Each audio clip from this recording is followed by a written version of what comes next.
Hey, Whiskey Fancies, I'm Chris. And I'm Kara. Kara, what do we have today? We have Fox and Oden. Foxy. Straight bourbon whiskey. Woo. Tell us a little bit about this, please. Just a little bit or a lot? How long do we have? 3 minutes. My attention span is not very well, so. Perfect. There we go. It is a blend of MGP, 8 to 15 years old. Yep. It is blended by the folks at Joseph Magnus. Cool. Well, I'm hoping with maybe some Nancy Frankly influence. Who knows? I don't know. I went to their website. Didn't say. I couldn't find any of that. I don't think so, but if they did, they might have mentioned it, but they didn't, so that leads me to believe she didn't, but who's to say? I could be wrong. I would just, if I had Nancy Fraley doing any of my stuff, I would just kind of put that on at the blast banner. Cause like, hello. Yeah, I would put it on the top of the banner on my website, but that's just me. Yeah. So this is Fox and Oden. It comes in at 49.5% alcohol or 99 proof. And they have a little story on the back that it's kind of like a nod to the home state of Michigan, which the distillery moved back to Michigan, I believe, last year. Yeah, this is MGP, that they don't distill this. I believe they blend it. I said that, but that's okay. This is MGP. Low. It's okay. Low. So, it has a very mild woody nose. It actually does smell a little outdoors-ish. You did look this up compared to the Murray Hill Club. Murray Hill Club is Joseph Magnus.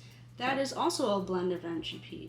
But the younger stuff on that's about 9 years old, is light whiskey. Yes. And this is Straight all MGP. straight bourbon. I think that's a lot. I think that's the time's up on our facts. Now we get into this. Well, and I did find out in the limited information with all wonderful stories is that it's 2 different blends. 21% rye, 36% rye. Oh, nice. 2 little mash bills in And there. I don't know how much of the rye is in here, but it's got that a rye spice nose. Yeah, I have a little tinge bit of fruit on the back of the woods.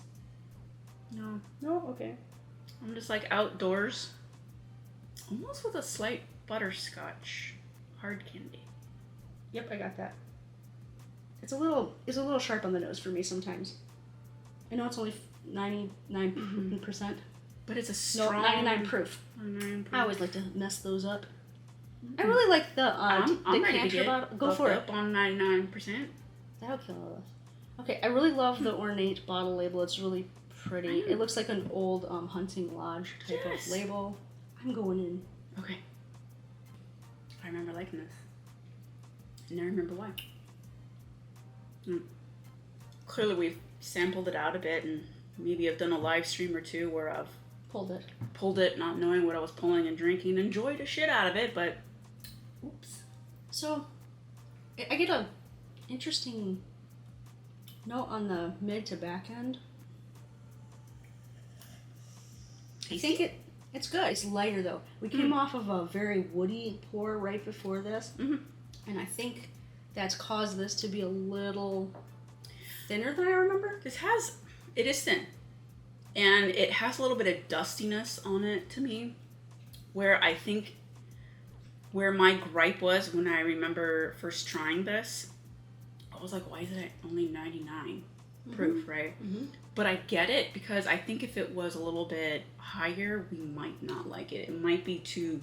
I think it would go too dark. Yes. A little bitterness. I enjoy it. So I'm starting to acclimate. My palate's starting to wake up to this sensation in the back end. I'm getting a little more wood presence.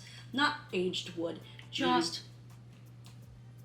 wood that's been sitting out drying in the sun, if you know what I mean. A little bit. So it's just a tinge of the bitterness of wood, but not sappy. Yeah.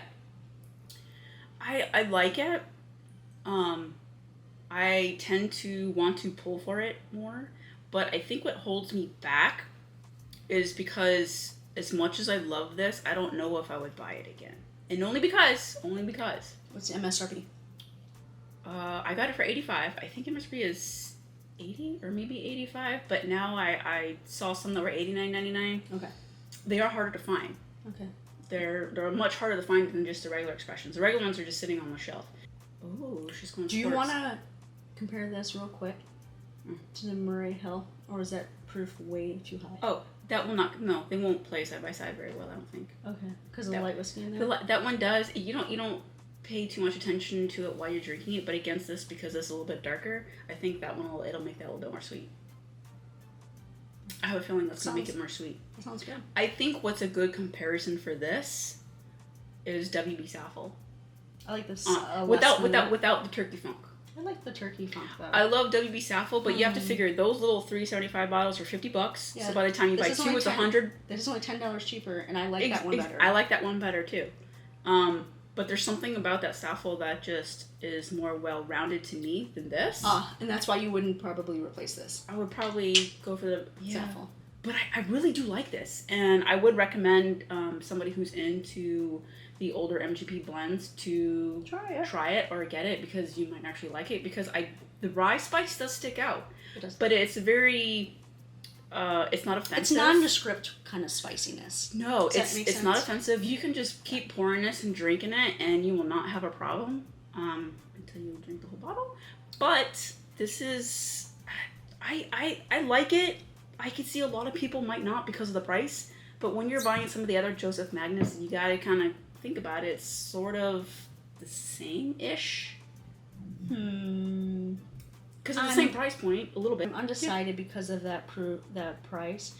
I think it's a sample taste first.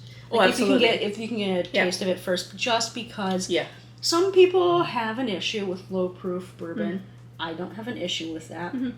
If the flavors are there, then I don't care, because I don't necessarily want to just taste alcohol. I want the whole experience. Yeah. So I'm not mad about that. I think I would love to try this against the other Joseph Magnus within $10 of each other. Absolutely. Just because if I'm going to go hunt for one and you can get a regular Magnus, what makes me want to buy this one? I know that they do blend up to 15-year-old bourbon in there, so in this Fox and Oden. So I want to see if that comes through. Like, how much percentage are you really getting? And then also, I could see the other Joseph Magnus Murray Hill getting a lot more high reviews, because some of the times those have a nice longer finish, depending, because they are batches. This one's a little short. This one is thin on the mouthfeel, but it's full of flavor, but then it doesn't have a finish. It's really gone. So I can see why a lot of people would diss this or not really enjoy it because of the price point, because it's just, you hit a wall, that's it. Once it's out of your mouth, that's it. There's good bottles. That would kind of make like a really cool bong though. You can't see that. I have to cut that. I enjoy it. I enjoy it. Well, have you guys ever had a chance to have Fox and Oden, or what do you like out of the Joseph Magnus line?